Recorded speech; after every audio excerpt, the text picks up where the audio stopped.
Good evening, everyone. You know I like to hear that back, right? Good evening, everyone. Good evening. Thank you very much. It's such a pleasure to see you tonight.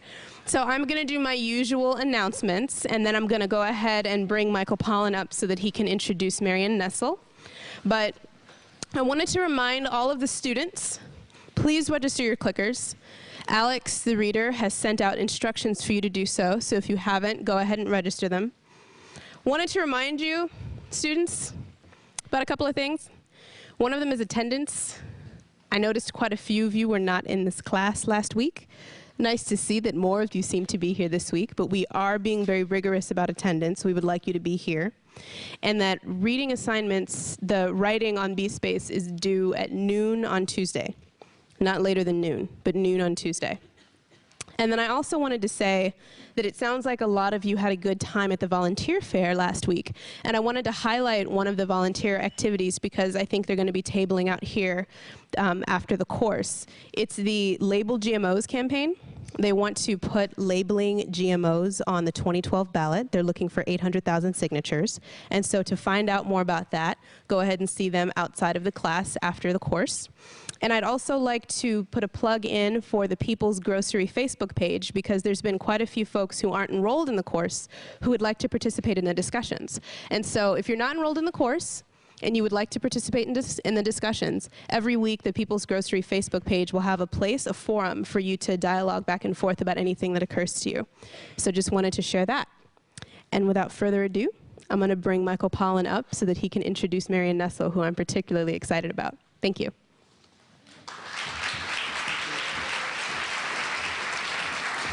Hi, everybody. Good to see you again. Can you hear me okay? Great. Well, you're in for a treat tonight. And that is hearing from Marion and seeing what Marion's brought for you to look at. Marion Nestle was one of the, when Nikki and I were formulating this course, was one of the indispensable guests. One of the guests we had to have if this was going to work. And in fact, she turned us down when we first invited her because she lives in New York and it was a long way to come and we didn't properly invite her. But, and Alice had to twist her arm and successfully twisted her arm. And that's a very important role that Alice is playing in this course, arm twister and feeder of guests. And so I'm so pleased that we were able to prevail on her to change her mind and come join us. Not only is Marion's voice indispensable to this class, but it's indispensable to the food movement. It's indispensable to my own work, actually, and that's one of the reasons I was eager to introduce her. I have a very small number of teachers that I think have been decisive in shaping my understanding of the food system, and Marion is one of them, Alice is another, Wendell Berry is another. I don't think there are too many more. When I read this book, and I really urge you to read this book. It'll be for sale outside. It was kind of a Rosetta Stone. It unlocked a lot. Marion's a scientist. She has a degree in molecular biology. She has from Cal, and she has a degree in public health. But she's that rare scientist who knows how to think politically and has practical experience in the political world, and brings together those perspectives, knits them. And if you want a taste of how she does that, I mean, you should read this whole book, but if you can't read this whole book, read the introduction to this book, because that introduction lays out an entire framework of understanding food. It connects the dots as few pieces do. And in fact, if you don't have time to read the whole introduction, read page 13. And if you can't read all of page 13, you must read this paragraph, and I'm going to read it to you, okay? Because I have no confidence. Because this really does explain a lot of how the U.S. food system works. The greater efficiency, specialization, and size of agriculture and food product manufacture have led to one of the great unspoken secrets about the American food system: overabundance. As already noted, the U.S. food supply, plus imports less exports, provides a daily average of 3,900 calories per capita. You know how many calories you need? About 2,000. This level is nearly twice the amount needed to meet the energy requirements of most women, 1/3 more than that is needed by most men, and much higher than needed by babies, young children, and the sedentary elderly. Even if, as the USDA estimates, 1,100 of those calories might be wasted as spoiled fruit, for example, or as oil for frying potatoes, the excess calories are a major problem for the food industry. They force competition. Even people who overindulge can eat only so much food, and choosing one food means rejecting another. Overabundance alone is sufficient to explain why the annual growth rate of the American food industry is only a percentage point or two, and why it has poked along at that low level for many years. It also explains why food companies compete so strenuously for consumer food dollars, why they work so hard to create a sales-friendly regulatory and political climate, and why they are so defensive about the slightest suggestion that their products might raise health or safety risks. If you unpack that paragraph, you understand a lot about how the system works, and you're able to connect the dots between politics and business and the science of nutrition. And that is something that Marion does better than anyone. So please join me in welcoming Marion Nestle.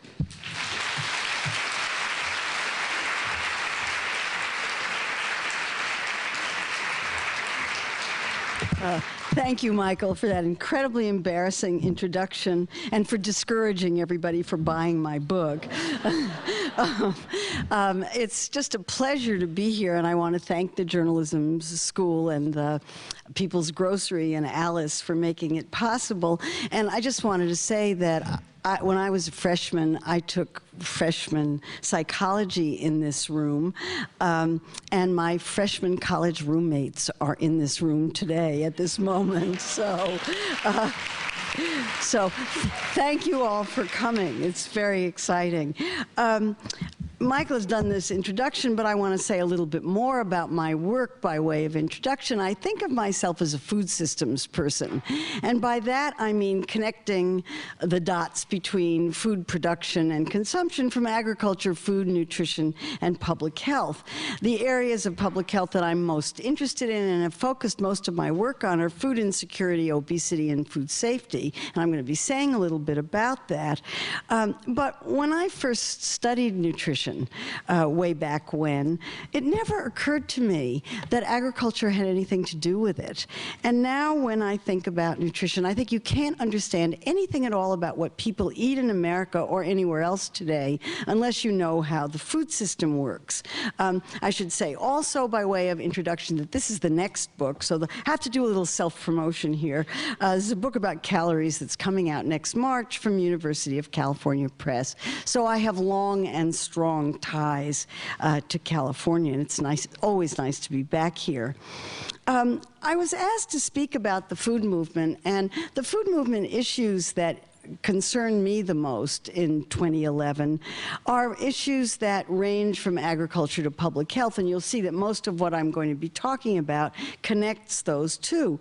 And these are food insecurity and obesity, as I've already talked about, the whole question about food processing as opposed to real foods, food marketing, especially to children, and food safety, which is very much a public health issue and a food movement issue.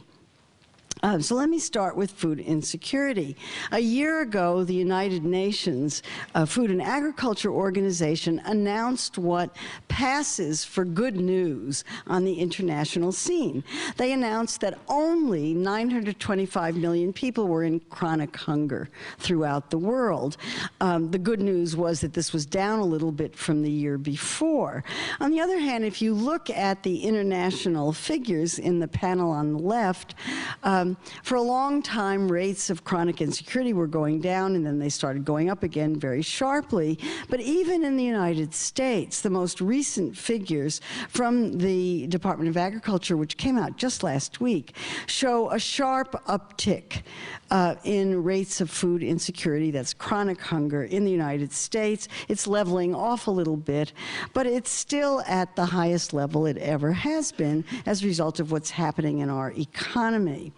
Now, it's you don't think about it unless you're working with people who don't have jobs and are poor. But I spend a lot of time in Ithaca, New York, and I was interested to see that the Ithaca Journal in August had a headline announcing that 25% of families in New York State were hungry, defined as food insecure. New York State is 29th out of the 50 states, which means there are a lot of states that are even worse off than that. And I think we have a huge problem about that in this country, something that the food movement and places like the People's Grocery are very, very much involved in trying to do something about. We know how to end hunger and malnutrition. There's been plenty of worldwide experience with it over the ages, and in international settings, advocacy for breastfeeding, for clean water, for safe food, for empowering women, for education, for sustainable agriculture, for political stability, and for income equity all are effective in changing the way people live and in changing their ability and their resources to buy food and to eat food appropriately. It's not rocket science. What it is, however, is social and political ways of looking at these issues, not technical issues. So if for those of you who are going to get involved in the food labeling of genetically modified foods, keep that in mind as part of the evidence for why you're going to be doing that. But food insecurity is now in a state of enormous irony. And the irony is that about as many people in the world are food insecure and don't have enough to eat and are starving and sick because they don't have enough food, as there are people who have too much food and are obese and are suffering all of the health consequences that accompany obesity. And that is happening throughout the world, not just in the United States, but in all but the poorest countries of the world. Obesity has become as much of a problem for the country as not having enough food is. Obesity raises the risk for conditions such as heart disease, diabetes, and so forth that are very, very difficult for healthcare systems to deal with, even in countries that have a lot of money. And so that brings me to the whole question of obesity. And I have to say that this is a very exciting time to be a nutritionist in the United States. Certainly in the first time in my lifetime, we have a first lady who's interested in the same kinds of issues that I am. And that's thrilling. And Michelle Obama has chosen childhood obesity as a particular target of her attempt to intervene. And I think that's a very wise target because it's an enormous problem. And I also think that she's gone about it in a very sensible way, which is to focus on food in schools and to focus on access to food in inner city communities. Now, if you're going to advise people to do something about obesity, it's really not very complicated. In fact, I can summarize it in one slide. Eat less, move more, eat plenty of fruits and vegetables, don't eat too much junk food, enjoy what you eat, and please don't eat my book. And this is a slightly longer version of Michael Pollan's famous haiku on this. He writes more concisely than I do. But if this isn't instantly obvious, and if there's a lot of opposition to it, it is surely because of what the Eat Less message does to the food industry. And this was beautifully expressed by an executive of Coca-Cola a few years ago who gave an interview to Advertising Age in which she explained that obesity has become the bane of the food industry's existence. And the reason for that is really very simple. Eating less is very bad for business. And everybody knows it. And so the food industry is just scrambling to try to figure out ways in which they can continue to market the products that they're making and appear to be part of the solution to the obesity problem and not part of the problem behind it. And one of the things that really interests me as an observer of all of this is the difference in the way we look at the whole question of obesity. Since 2002, when the first edition of Food Politics came out, and 2007, when the second edition came out, or the most recent edition. In 2002, when Food Politics came out, I was just besieged with hate messages and hate mail about, isn't this just a matter of personal responsibility? What's the matter with you? Aren't parents responsible for what their families eat? And you were seeing this in the media, where the media always has these horrible images that I wish they wouldn't do. And they were always talking about how personal responsibility, if you just would pay attention and have some character, obesity wouldn't be a problem. Now there has been an enormous shift in thinking about the way obesity works, to one in which it's become increasingly evident that the social environment has a great deal to do with what people eat and how much people eat. And I want to talk about that shift, and also want to talk about how all of this came about. And in order to do that, we go back to the dawn of the obesity epidemic, which is very clearly dated to the early 1980s. Prior to the early 1980s, rates of obesity in the United States were about constant. They didn't change very much from year to year or decade to decade. Starting in the early 1980s, rates of obesity started to go up quite dramatically. And so, we're supposed to be critical thinkers. We ask the critical thinking question, what happened in the early 1980s that made people do one of two things? Obesity is about either eating more or moving less. What is it happened in the early 1980s, either that made people move less or eat more?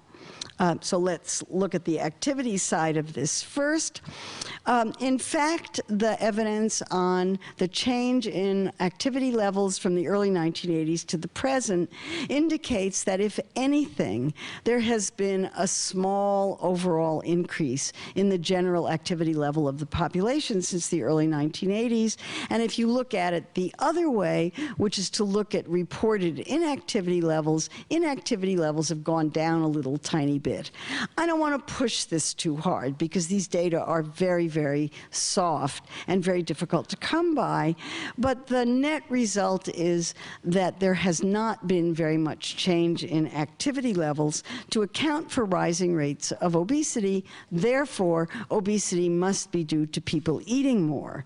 And here, there is no question at all. There are very good data from two sources that indicate a quite significant change in the number of calories that are consumed per person per day in the United States. In the 1980s, the average number of calories available per person per day that's produced here, less exports plus imports, was 3,200 calories a day. It's now 3,900, an increase of 700 calories a day. If you ask people what they eat, they lie. But they will tell you, in the early 1980s, they told investigators that they ate about an average of 1,900 calories a day. Now it's 2,100 calories a day, an increase of 200. This is undoubtedly an underestimation, and the food supply data are undoubtedly an overestimation. The truth is somewhere in between. But there's no question that people are eating more calories now than they used to, and the question we critical thinkers have to ask is, how come?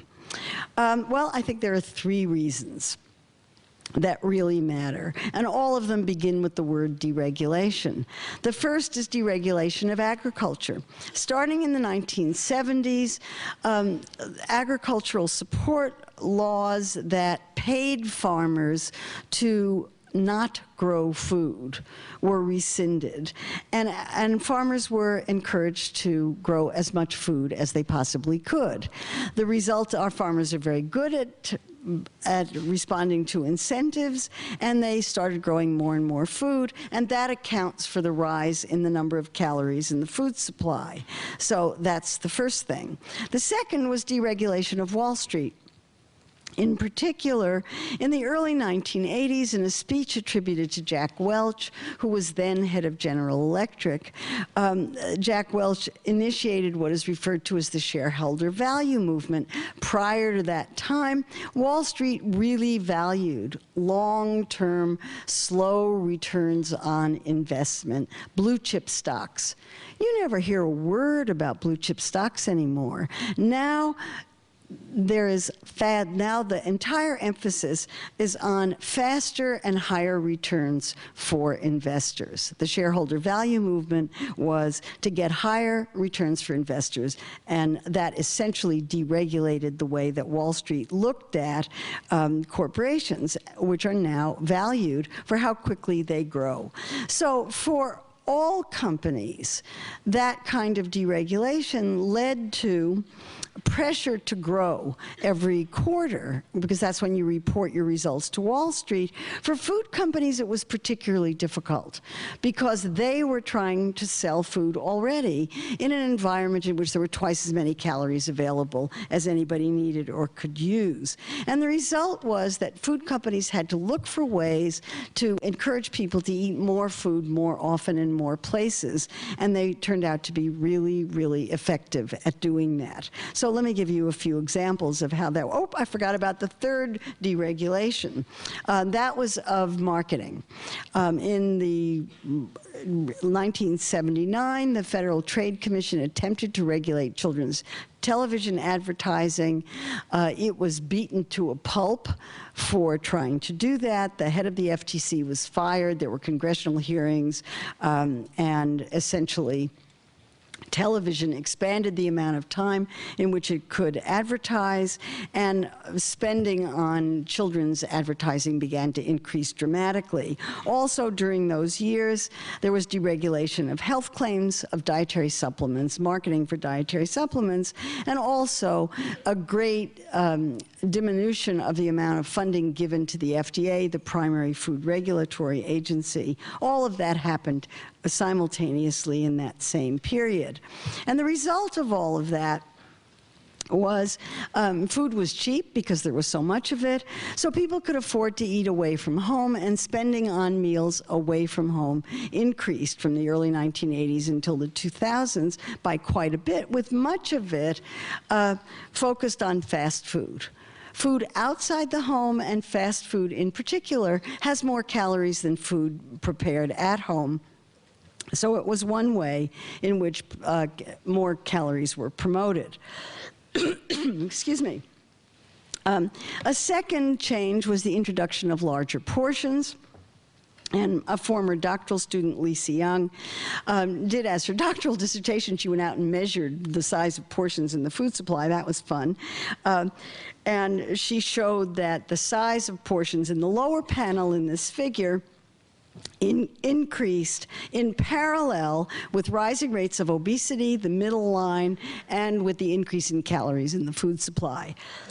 Large portions are a sufficient reason for more calories in the food supply, and you don't need any other reason to explain rising rates of obesity. So here's Lisa Young at her doctoral dissertation talking about her findings, and she's displaying soft drink cups.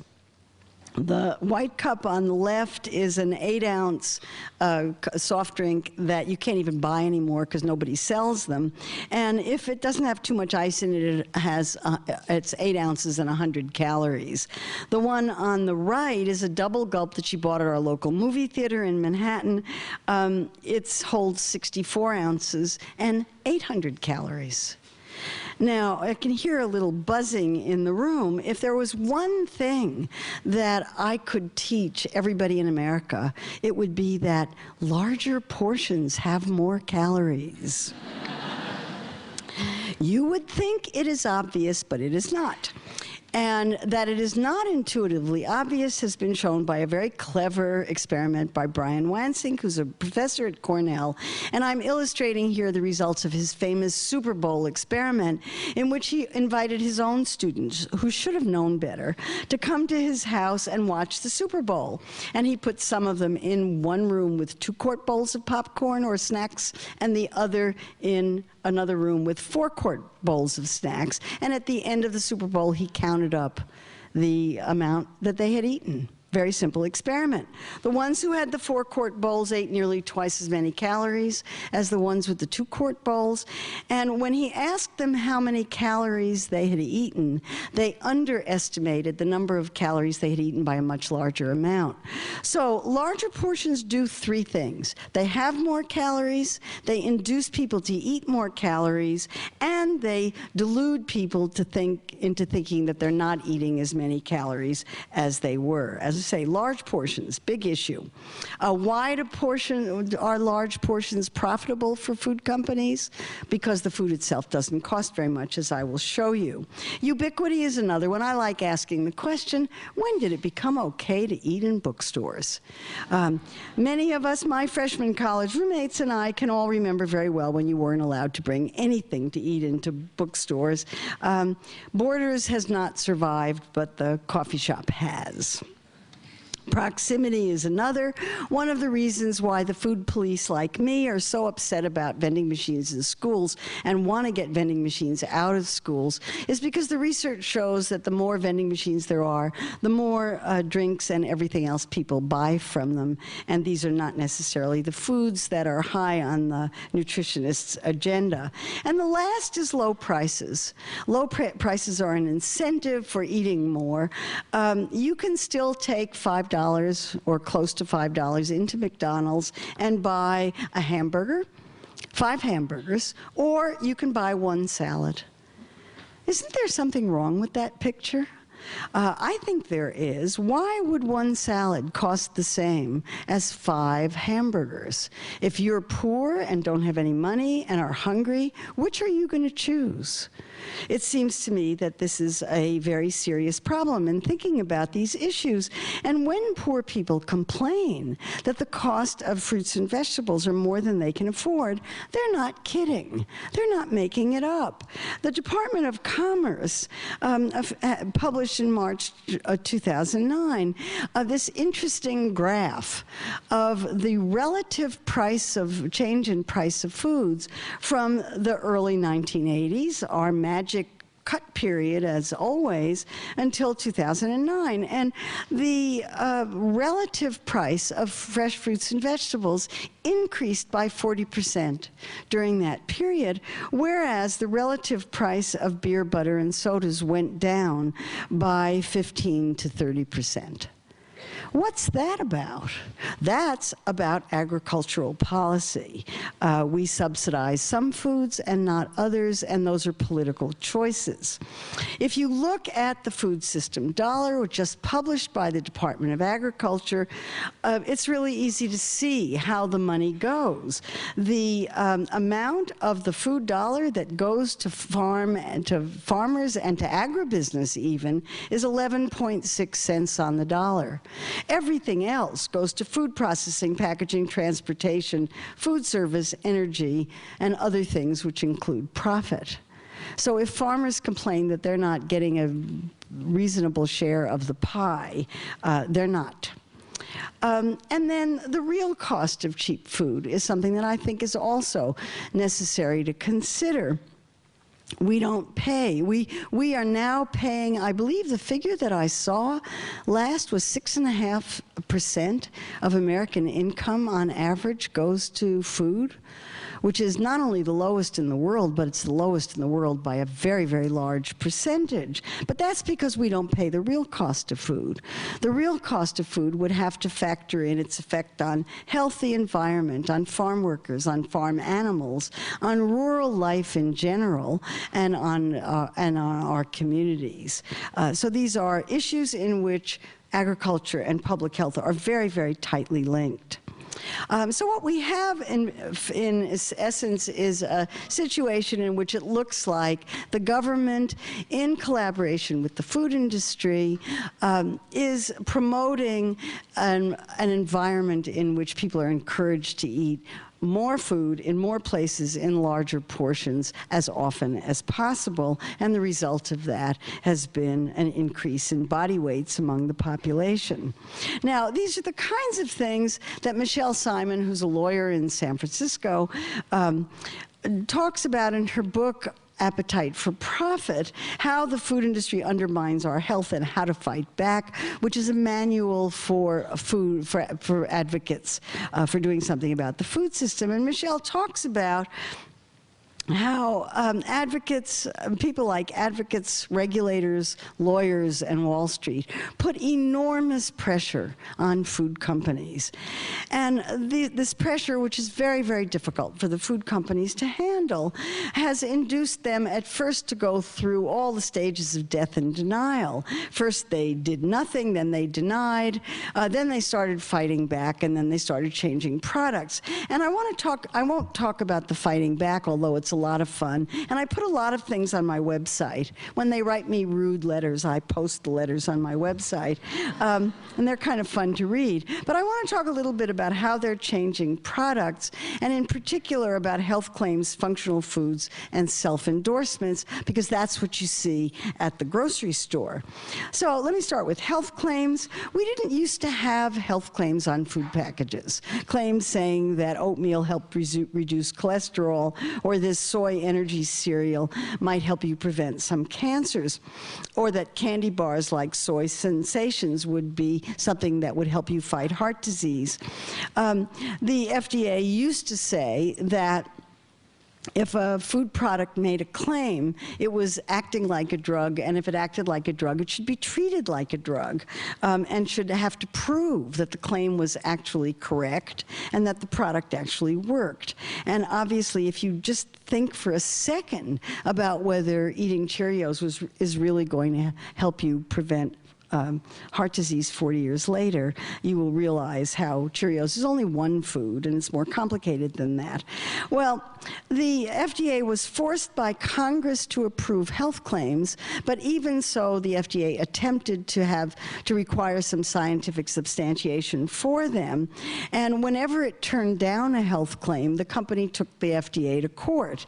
And in 2003, the FDA, under the Bush administration, the FDA rolled over and made a statement that they had lost 8 of 10 First Amendment decisions, and they couldn't keep fighting these cases in court. And when I read that statement, I thought, First Amendment? What on earth does making a health claim have to do with the First Amendment? I don't know about you, but in the schools that I went to, and Berkeley was one of them, I learned that the First Amendment was put in by the Founding Fathers to protect religious and political speech. It never occurred to me that the First Amendment was put in there to protect the right of food companies to market junk foods to children. But that is the way the courts have been approving it, and given our current Supreme Court, it is very unlikely that we're going to see any change in that. And in fact, the First Amendment is just a huge issue right now in food marketing, with the courts tending to back up the food companies in this. I would like to see some lawyers take on the First Amendment issues and deal with the intent, if nothing else. The result of this kind of attitude has been absurdity in the marketplace. And are Fruity Pebbles really an excellent source of vitamin D? You know, you live in California, just go outside. And the Cocoa Krispies immunity claim, because it's got antioxidants and some vitamins in it, was so absurd that it got the San Francisco city attorney upset about it. And by the time the San Francisco city attorney finished with it, Kellogg's had withdrawn this. So that's a victory for the food movement right there. Those products were marketed to children. Deliberately. And you can tell that a product is being marketed to children because it's got a cartoon on the package. And food marketing to children is a really great concern because kids are young and they really don't do critical thinking until they're quite a bit older. At least you hope they're going to do it when they're older. And millions of dollars are spent on trying to get them to want certain products, so that it's very hard to get this kind of information. But every year, Advertising Age reveals a few marketing budgets for individual products, and Frosted Flakes and Fruit Loops each had $20 million budgets for just media advertising in 2009. A lot more money than Michelle Obama has to spend on her Let's Move campaign. Now, kids don't have any of their own money. Why would marketers want to market to kids? I think there are 3 reasons. One is, if you can convince a child that Coke is better than Pepsi in childhood, that child will grow up to drink Coke more than Pepsi forever. Another is the pester factor, which is exactly what it sounds like, and you know what that is. If you've ever seen a 2-year-old having a tantrum in a supermarket, you know what the pester factor is. Mommy, buy me that. But the third reason, those are marketing things, and they don't bother me nearly as much as the third one, which is kid cuisine. What food marketers who are marketing to children really want to do is to convince kids that they know more about what they're supposed to eat than their parents do. They're supposed to eat packaged food, foods with cartoons on the package, foods in funny shapes and sizes and colors, unidentified food objects, and that's what kids are supposed to eat. They're not supposed to eat the boring adult food that their parents really wish they would, and most parents that I know are too busy, too harassed, and too worried about other things to exercise personal responsibility and fight their kids about something as seemingly silly as a packaged food. I think it's reason enough to be really concerned about it and want to do something about it. Many of the foods marketed to kids are functional. And that's why I want to talk about functional foods. Functional foods is the term, the NutraSpeak term that's used to refer to foods that have something added to them beyond what they normally contain for health. Vitamins, minerals, antioxidants, probiotics, herbal supplements, omega-3s, whatever the vitamin D is a big one these days, whatever the nutrient of the day is. Functional foods are the only part of the processed food industry that are growing at any reasonable rate. The food industry is generally stagnant. People can only eat so much, and the food industry overall only grows in parallel with population increase. But functional foods are an area where there's real growth, and the only other one is organics, which is kind of interesting. So functional foods, in my view, are about marketing. They're not about health, because the science really isn't a question in this. And the Federal Trade Commission went after Palm Wonderful for its slightly over-the-top advertising. In retaliation, Palm Wonderful is suing the FTC to be allowed on the grounds of free speech to make these kinds of claims. But if you look at the science very carefully, the science of antioxidants and health, when you give people antioxidants, they don't turn out to be any healthier than they would have been if they were taking a placebo or something else. So this isn't about science, it's not about health, it's about marketing. The third aspect that I wanted to talk to you about was self-endorsements, because lots of packages, every company has its own self-endorsement scheme. This one happens to be Kraft's Sensible Solution. It's a sensible solution because it's an excellent source of calcium. Okay, it's got other vitamins in a little whole grain. And this has, the idea that all these companies were doing this has gotten the grocery manufacturers to start up its own scheme. The FDA is trying to get a handle on all of this, and we're all waiting to see how this one comes out. But I think the question of self-endorsements raises a really important philosophical question that I would really like you to think about and debate, if that's possible to ask for. And that is a Fruit Loop cereal that has 3 grams of fiber in it a significantly better choice for you than one that doesn't? Is a better-for-you product a good choice? I would argue not necessarily, but it's something that I think is debatable.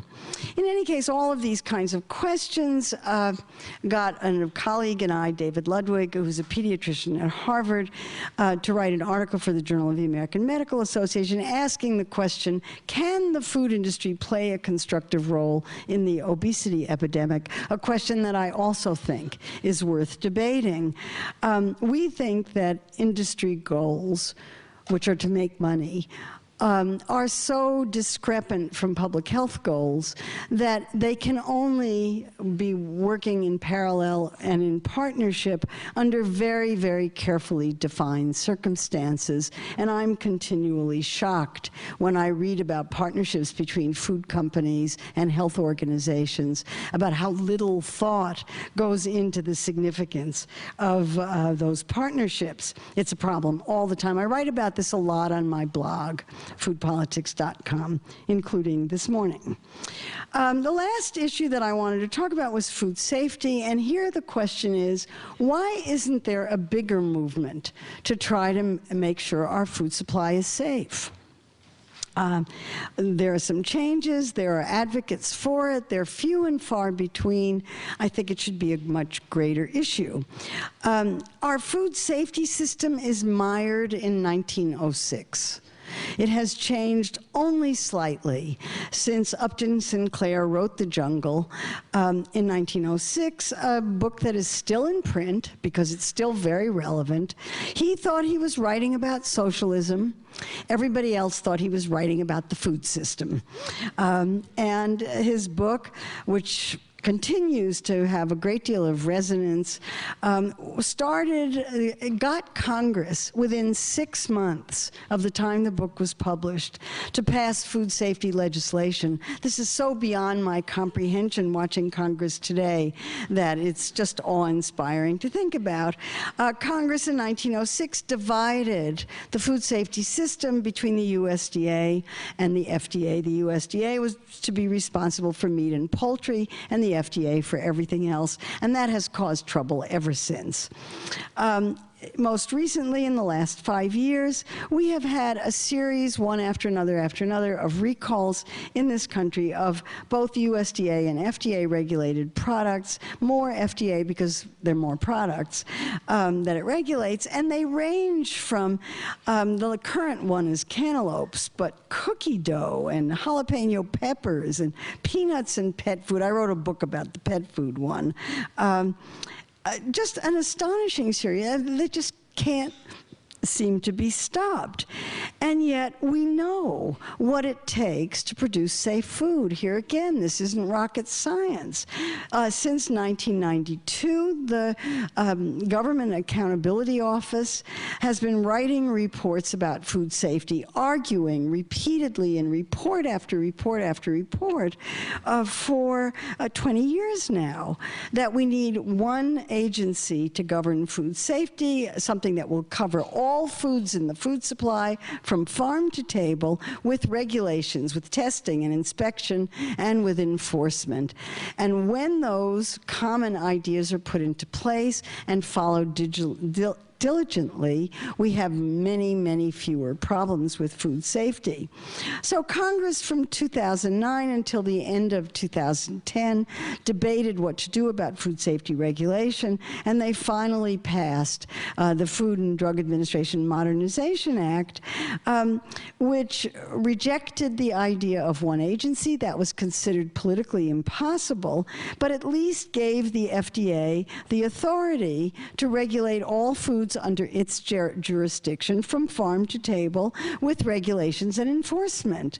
The only thing it didn't do was give the FDA any money to do it with. And the funding, the Senate has just raised the budget a little bit, but the two houses of Congress haven't come together yet. And in this current fiscal climate of cutting, where everything is talking about cutting the role of government, the FDA is just as vulnerable as any other agency, and it's really handicapped in its ability to protect the food supply. Some members of Congress say you know, we don't have very much problem with food safety. Tell that to someone who is a serious victim. However, the solution is very clear, and the Onion has come up with what I think is a really good one. The whole problem would be solved if the FDA would simply approve Salmonella and E. coli, and we wouldn't have any problem.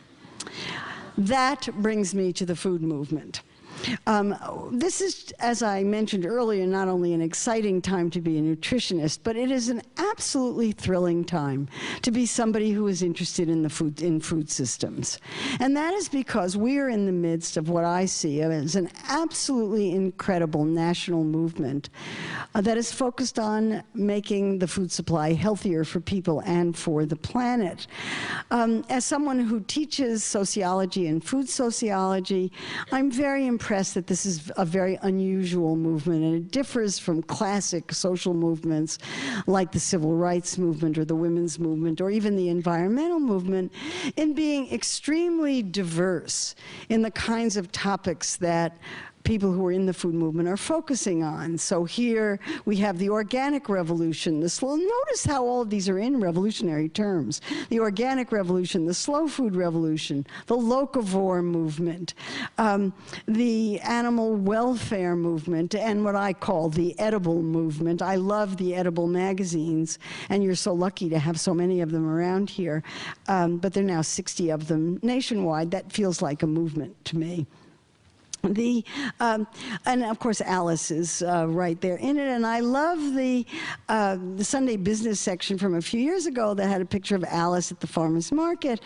Is a food revolution now in season? If the New York Times says it is, it must be. And of course I love this because that's me underneath her. If the New York Times says there's a revolution, there's a revolution.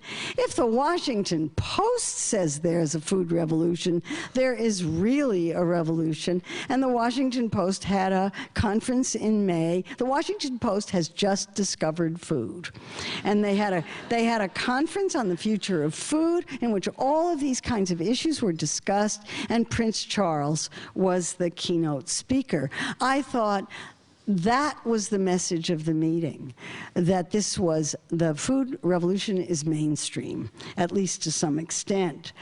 You can quantify the food revolution by counting the number of farmers markets. And the USDA very nicely does that for you every year. Farmers markets in 1994, there were 1,700, now there's 6,000. Every community in America wants a farmers market. If there are farmers markets, there are local farmers, and they interact with each other, and people have more access to healthier food. I measure the success of the food movement by the amount of money that the soft drink industry spent in 2009 to fight soda taxes. Prior to 2009, for the last 6 years or so, Coke, Pepsi, and the American Beverage Association spent just a few $1 million on lobbying. In 2009, when soda taxes, people started getting serious about soda taxes, they raised the amount of money they were spending to $40 million.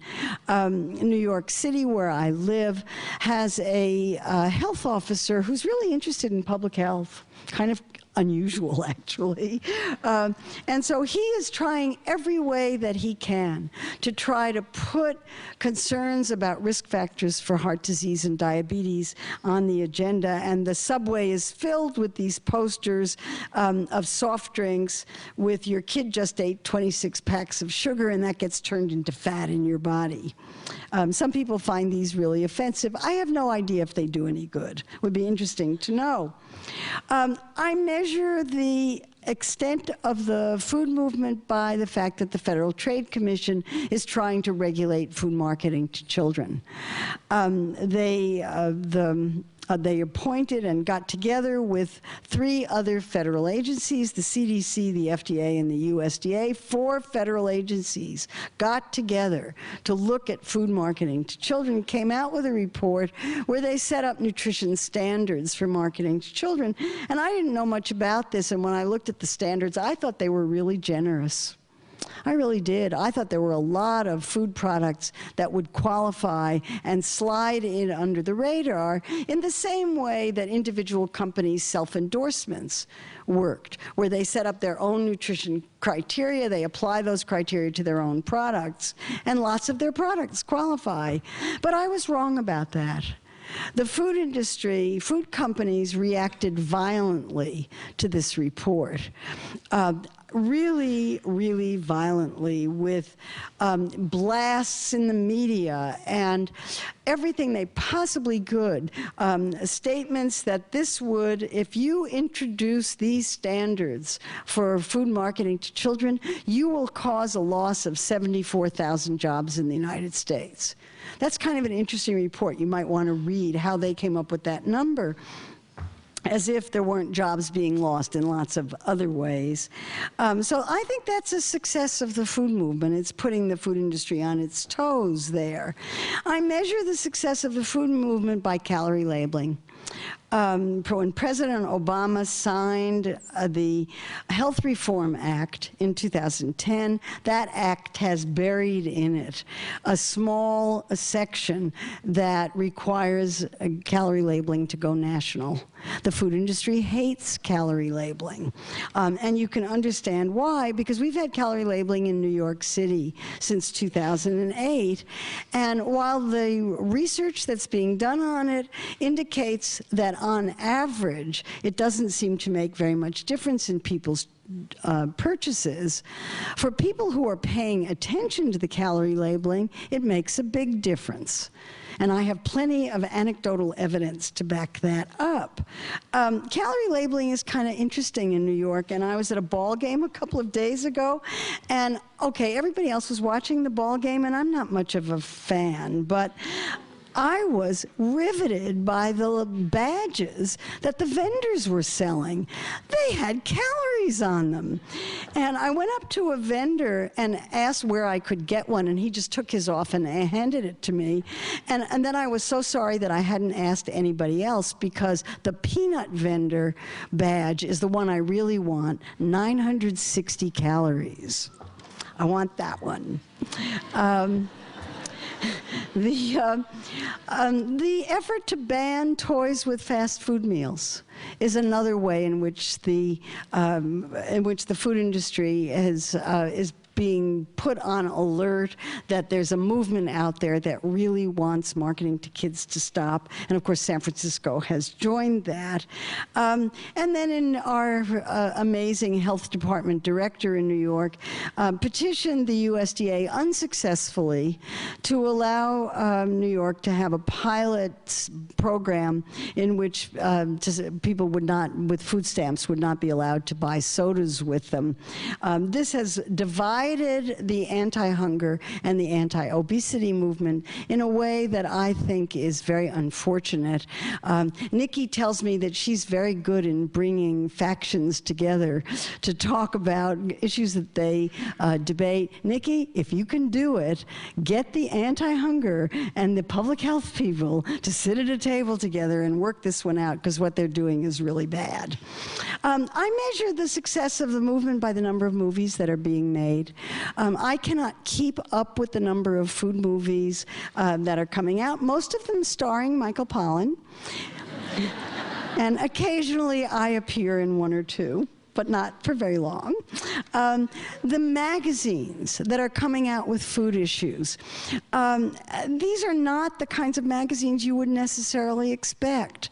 They're literary magazines, history magazines, policy magazines, and alumni magazines from places such as Brandeis, who just came out with this one. I can't keep up with those either. There's a lot happening, and it's very mainstream.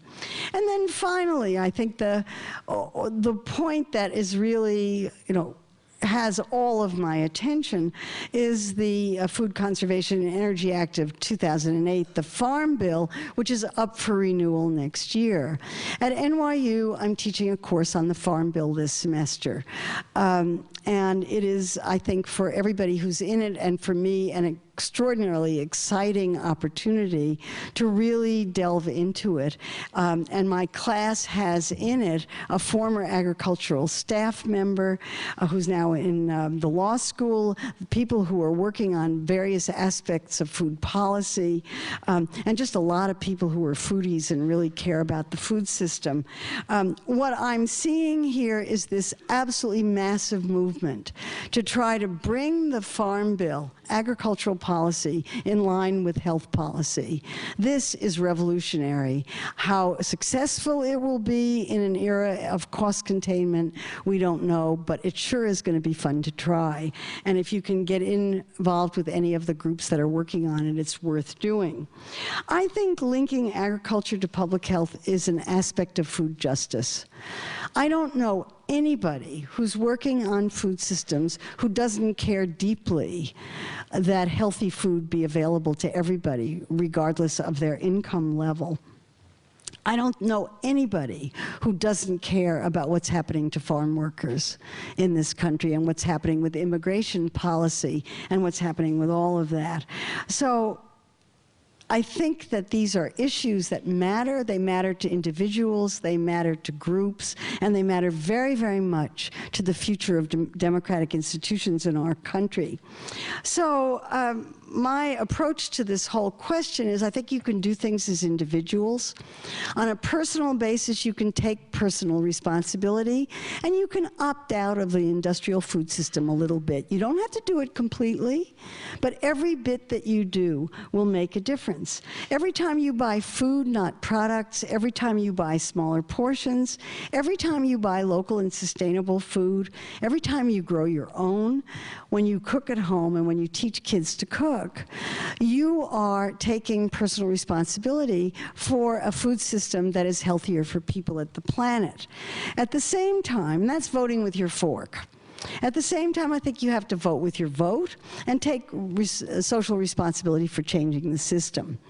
If you're interested in social questions, if you're doing critical analysis of society, then you're really looking for ways in which the system needs to be changed and how to change it. And here I have a great big long list of ways in which you can join the food market and help to change the system. And these range all the way from agriculture to public health, from farmers markets to neighborhood access, to sustainability to things like food labels, from farm supports to campaign laws, the source of all corruption in our government, because of the way we fund legislators. If we could change campaign laws, we could actually elect legislators who are interested in public health rather than corporate health. What a concept. You know, run for office. Run for office. And I think we need to figure out some way to change the way Wall Street runs. And you know, it's not just food people who are interested in doing that. There are a lot of other people who are very, very concerned with the way that Wall Street is putting our country at risk. So this is Democracy in Action. Join the food movement. And thank you very, very much for the opportunity to speak to you. Thank you.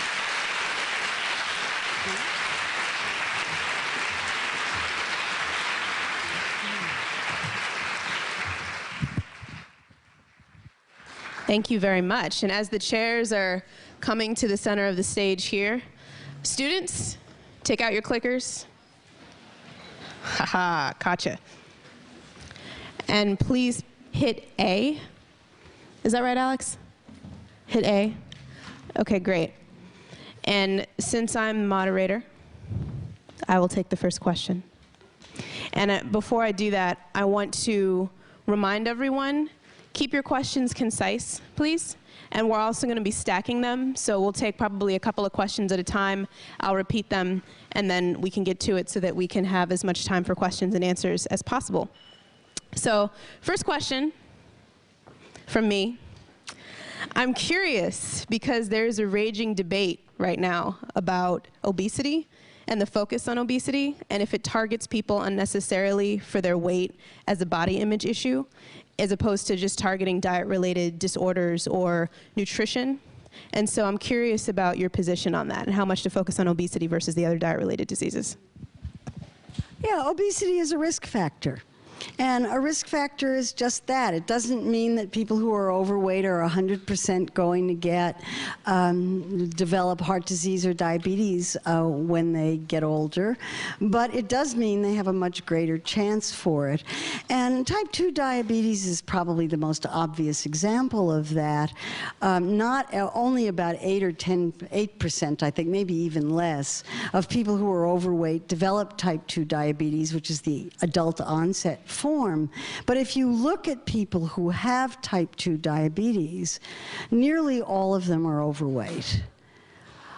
So you have a situation where if you have type 2 diabetes and you want to make those symptoms go away, most people can make those symptoms go away by losing some weight and not eating so much. I don't think that anyone has a very graceful way of doing this. I think that often public health people are rude and offensive when they talk about these kinds of things, and I've certainly been accused of that, and I do apologize. It's not my intention at all. But it is a real risk factor, and when we have a country that doesn't have a healthcare system, if we had a healthcare system that took care of these things, a lot of it would be easier. You could go to a doctor and have your risk factors evaluated. But lots of people can't afford to do that. And so you use crude measures, and you do that because you don't have a better way of doing it. Should I sit there? Yeah, for the camera. It'll be better. All right, we'll take 2 student questions first. I'll repeat them back. 1 and 2. Go ahead.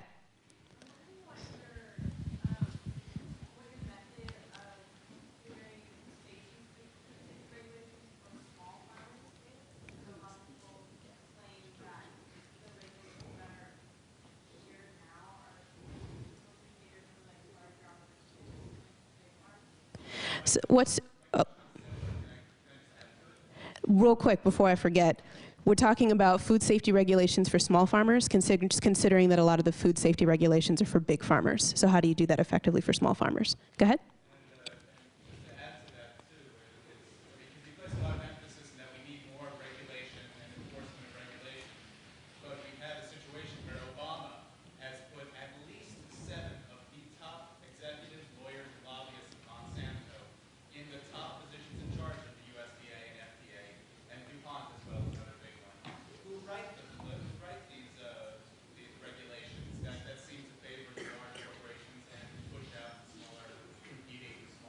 What's your question?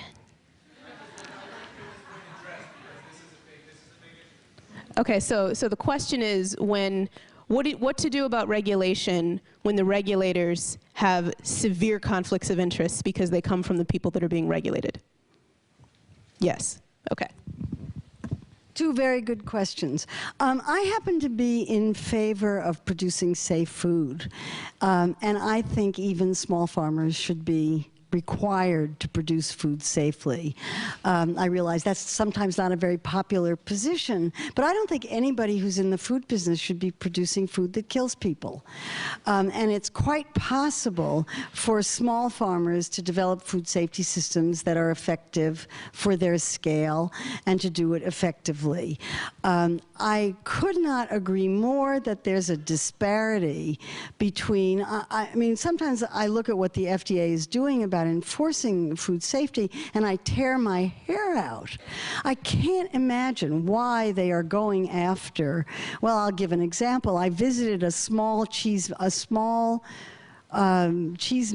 in Vermont who makes both raw and pasteurized milk cheeses, and who runs the most gorgeous operation I've ever seen. And you know, I was just taking on a tour through, and I asked him if he ran a HACCP plan, and he said, "Of course I run a HACCP plan. That's the jargon name for hazard analysis critical control point, which is just an awful name for a very straightforward food safety system where you try to figure out where the risks are, and you try to do something about them, and you monitor to make sure that something got done about them." Every single question I asked him about food safety, he understood the issues. He knew what he was doing. I talked to him for 15 minutes, and I thought, this place I wouldn't spend a minute worrying about.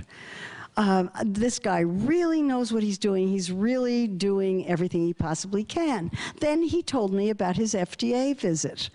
And the FDA came and visited him in hazmat suits, because they're required to, and spent 3 days examining. I think they took, told me they took nearly 100 swabs throughout his plant.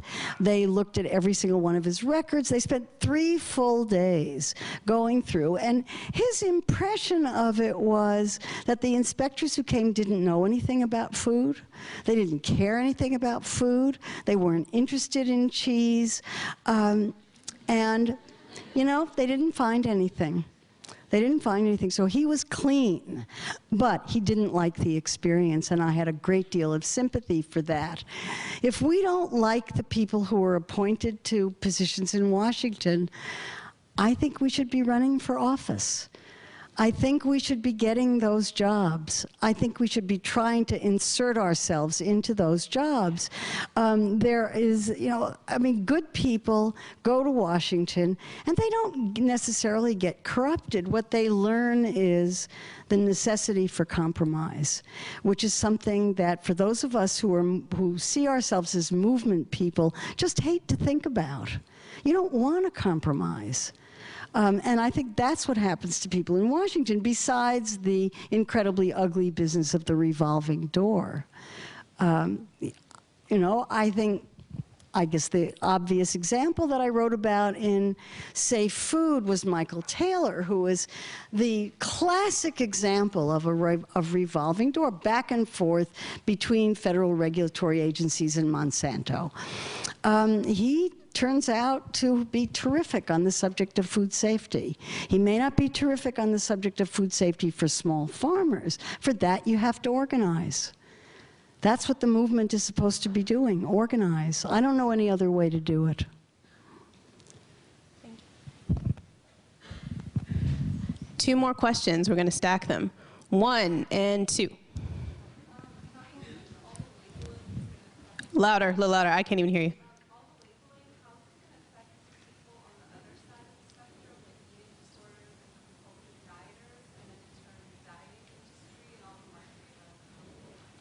Okay, so how is all the labeling going to affect people who already take it too far, with people who have eating disorders and things like that?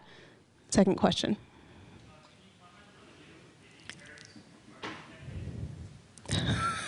Can you comment on the new Baby Carrots marketing campaign? I don't think I know what it is.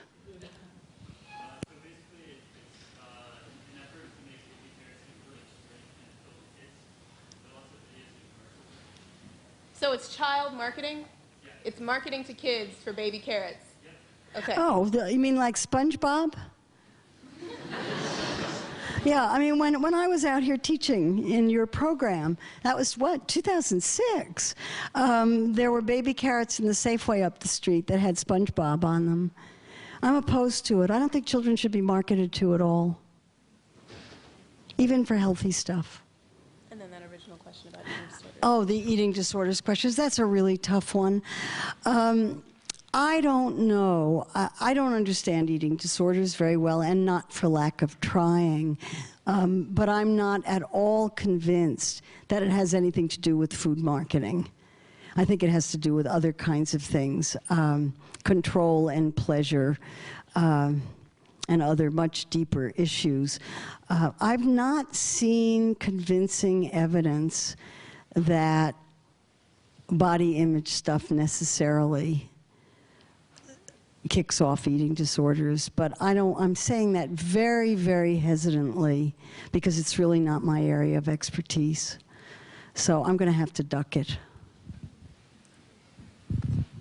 And I'll actually, I wanted to respond to the last 2 questions and also this eating disorders question, because I feel like to target that one, I'm getting married next May, and a very close relative of mine, who shall remain nameless, he said to me very seriously, you know, pictures are forever.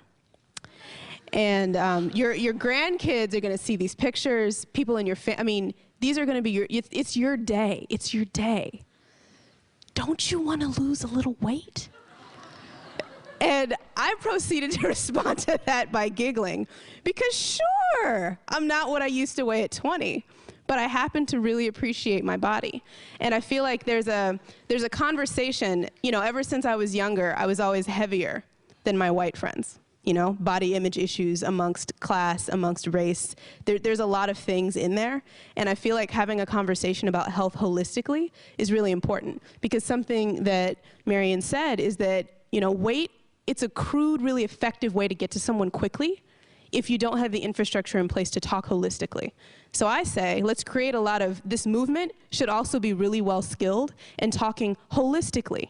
It's not just about your weight, it's about what you're putting into your body. Are you exercising? If you did everything right, if you didn't lose weight, but you're actually healthier and your health indicators have changed, that's probably a good thing. So that's one. When it comes to small farmers and regulation, there's also a series of new organizations that are aggregating, because it is very difficult to produce, to label, and distribute all at the same time. That's just really hard. And so there needs to be small-scale aggregators who are not large-scale aggregators, who actually work with small farmers so that they can focus on what they do well, which is grow the food. And then when it comes to regulation, I think I really just want to emphasize what Marion said about the movement, because every movement has very, very radical people who scare other people. Every successful movement has those people. And every successful movement have the people at the opposite end of the spectrum who are compromising, who are working really hard to figure out right now, tangibly, what can I win?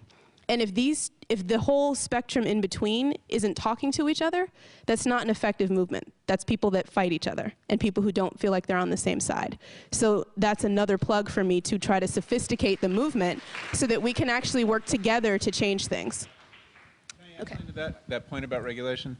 And Marion, I'm curious your opinion on this. Based on what you said about food safety, I gather you don't support the exemption for small farms in the food safety modernization. And that's important to realize that in the bill that Marion talked about earlier, Food Safety Modernization Act that was passed last November, basically had because of organization by the food movement, had an unprecedented exemption for small and local farms. And is this a good thing or is it a bad thing? It's questionable. It's very interesting, though, in the wake of that, the FDA has been very aggressive in going after small farms and put, given the limited resources they have, a really unusual amount of attention to those cheesemakers and raw milk producers. And, you know, given what we've seen with eggs and the DeCoster operation in Iowa, and this is a, you know, billion egg a month operation, that there are bigger problems than they're dealing with. But there is this exemption, and I think it probably makes the FDA as uncomfortable as it makes you. I think it makes them more uncomfortable than it makes me. All right, a couple more questions. Oh, I see some. Who are you pointing to? Wave your hand, whoever she's pointing to. Over there. Oh, excellent. Okay, one. And, oh, two. All right, go ahead. Okay, you said in your speech, Assistant Speaker, that you don't know of anyone that doesn't care about the farmers and how they're not getting money. But I know a lot of people, like in West Oakland, who really don't care about the farmers. They're trying to survive, but they're obese. They have kids. They don't have time to think about the farmers in the valley.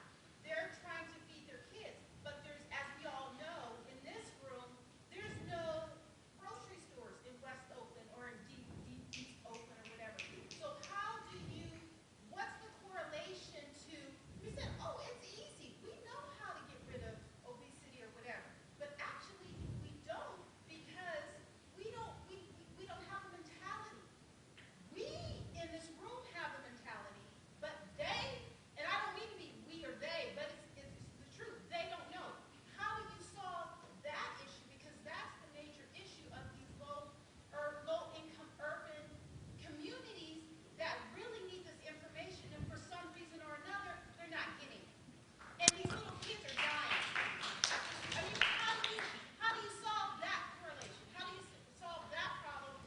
I got it. Right. So the question is,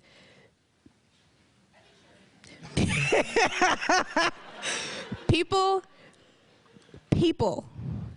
who live in West Oakland, live in many, many low-income neighborhoods across the country, they would care about the farmers, but they're dealing with survival issues. They've got a lot of other more urgent issues on their plate. And so when you get there, if they don't care about the farmers, but they're obese and they really need the information as much as everyone else, how do you solve that gap when food insecurity is such a deep issue? Hopefully that did, yeah, okay, halfway. Tried to get the urgency, because I felt the urgency. Go ahead.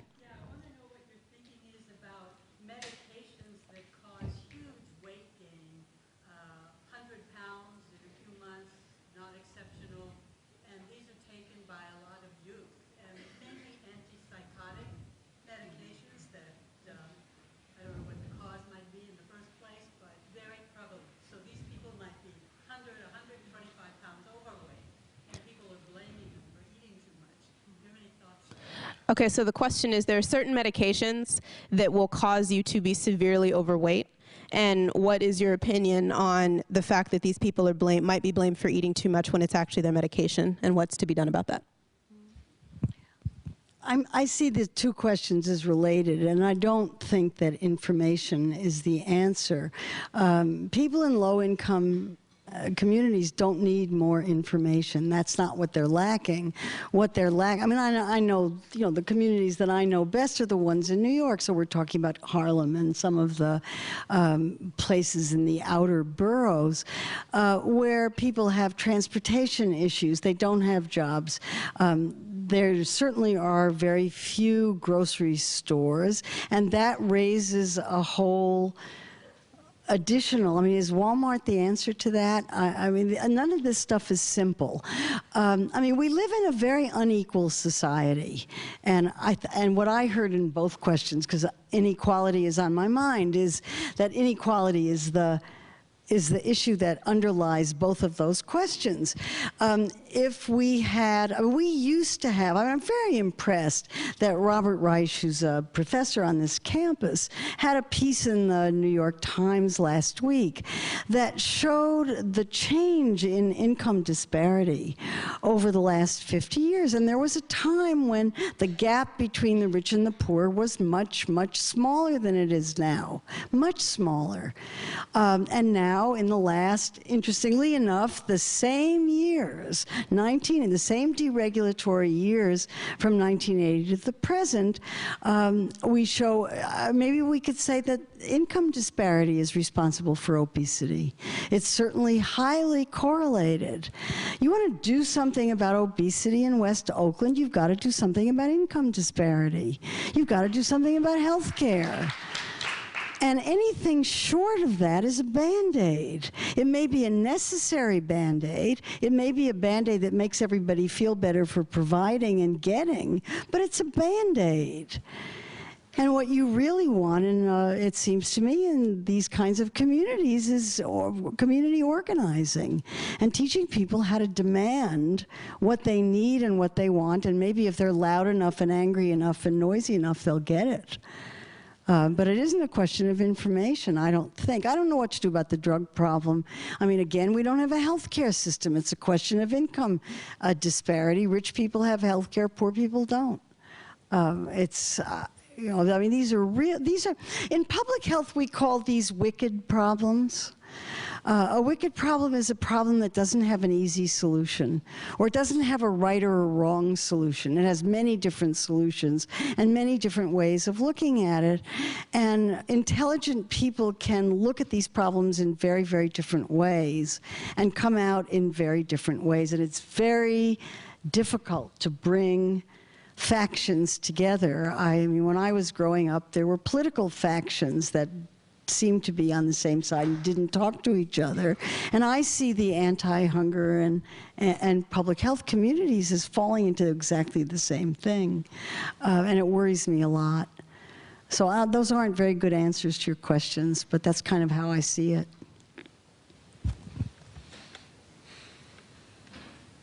I don't have any. No, we should take a few. And I'll just make a plug for the West Oakland question for People's Grocery, because when the organization was developed, the mission statement of the organization was to improve the health and economy of West Oakland through a food system. So its mission was actually seen as improving health and access to health and improving wealth for people who live there, because that was actually the issue.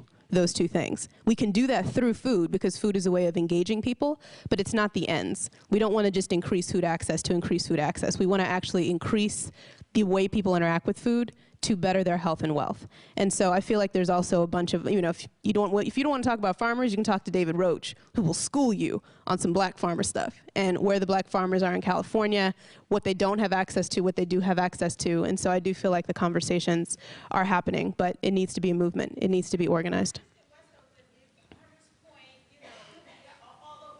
Mm-hmm. But West Oakland is, you guys are a flagship for, the movement, but I can name 1,000 neighborhoods. Absolutely, which is why the income disparity and healthcare, those are really the deep issues. 2 more questions. From students? From students. Oh, you two are sitting next to each other. Okay, blue shirt back there, and then blue Berkeley. Yes, you. Okay, go for it. Yes.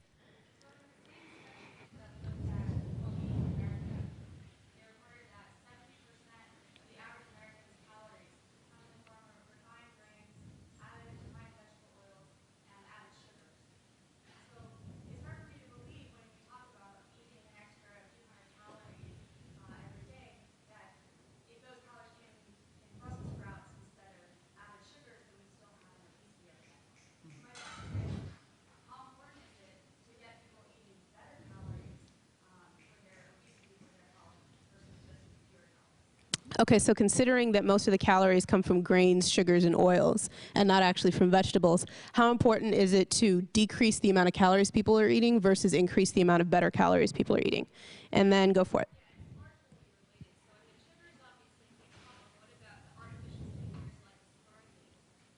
Okay, so what about artificial sweeteners? Let me do that one first.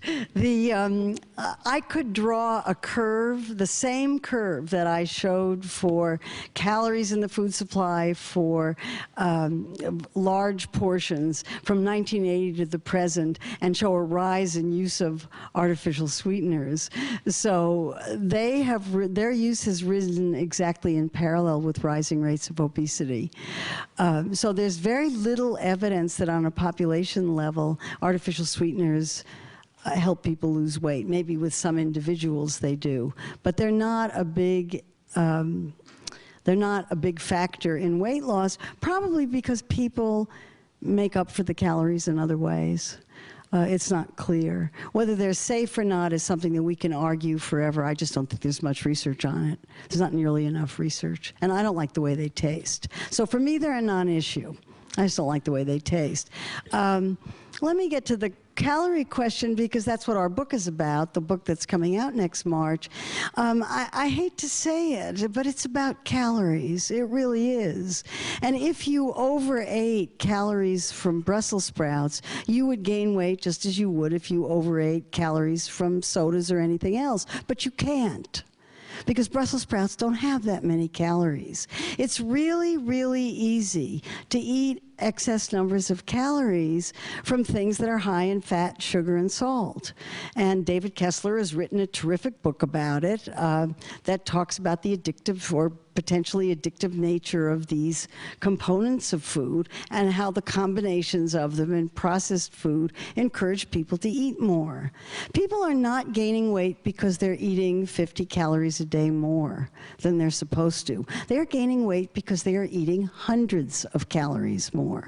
Many hundreds. And as the estimations are getting more and more careful about how much excess calories it takes for you to gain weight or to lose weight, the numbers are getting larger and larger. And that explains partially why it's so difficult for people to lose weight, because you really have to eat a lot less. But if you ate a diet that was mostly vegetables, you would feel full. You wouldn't take in as many calories. The studies that have absolutely measured caloric intake under conditions where protein, fat, and carbohydrate were measured out under hospital conditions show that it doesn't matter what the combination is, it's calories. You lose weight at the same rate. But if you eat vegetables, you're not going to be eating as many. So that's a complicated issue. But I think the evidence on it is pretty clear. Am I hearing objections? Yeah, and I don't disagree with anything he says, mostly. What? Mm-hmm. But he says it's calories. If you push him on that point, I've heard him speak. I heard him speak quite recently, actually, and he believes that calories are responsible for weight gain, but that if you eat sugar, you're going to take in more than you would otherwise. Because they're not getting the right nutrients, so they keep eating the bad foods, and that's why they get too much. Well, these people are starving. Yeah, I don't see much evidence for vitamin deficiency in this country, even among people who are overweight. There really isn't. It's really hard to be vitamin deficient. It's really difficult. I could think of other reasons why. I like Kessler's approach better, and I'm a fan of Kessler on this particular point. Kessler brings in a lot of evidence that the combination of foods, the combination of fat, sugar, salt in foods just makes people love it, and they just eat as much as they can of it. They can't stop. There's something about the regulatory controls of calorie intake, which are very, very complicated, by the way, and there are probably 100 different factors involved in regulating calorie intake, because it's so important to have enough food. And it isn't important at all to have too much from the standpoint of evolution, if you look at it that way. I can think of lots and lots of reasons why junk foods make people fat, and there's plenty of evidence that they do. I can hear the rustling. Yeah, I think we have to wrap up, but I want to just summarize a couple points, because I think we'll be coming back to them, and thank Marion for providing such a comprehensive framework connecting nutrition issues, political issues, corporate issues, and issues of inequality. These are issues we're going to come back to. We're going to be looking at the role of regulation. We're going to be looking at the role of corporations, what role they have to play in a solution, if any. And we'll be looking at some of these issues of, is a calorie or not. And, but I want to thank Marion for setting the table as we get into this. And we'll see you next week. Have a great week. I'll see you next week.